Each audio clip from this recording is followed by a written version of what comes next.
Escola praticamente tu escola Bonaire tinha qualidade básica, estava um esforço imenso de tudo isso não está trazendo ensinança para nós chegar assim na leu naturalmente com a cooperação de Holanda, o Ministério de OCW, com o cantor na Den Haag na Holanda, nós tra incansável último ano para chegar assim na leu naturalmente tem hope mas reto para o futuro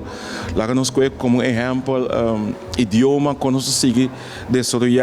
idioma quando nós soro para tur quatro idiomas não contato papiari isso espanhol, holandês, inglês e papiamento tem lugar prominente dentro do desenvolvimento de cidadão não bonadiano sei um aspecto não precisa olvidar também que rol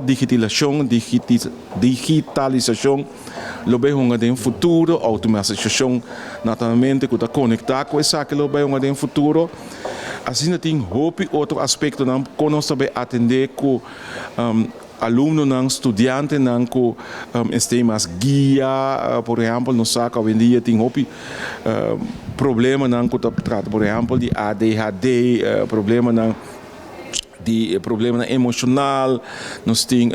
violência doméstica, assim por mencionar o reto que nós temos no começa a ser atender não somente do escola para sobre, ora porque forma uma comunidade,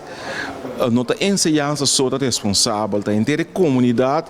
mas se participar realmente da informação e desenvolvimento da comunidade. Então tem e a mim quer que nós temos um hobby bom caminho, pero o mês mais tem retorno na nossa ilante.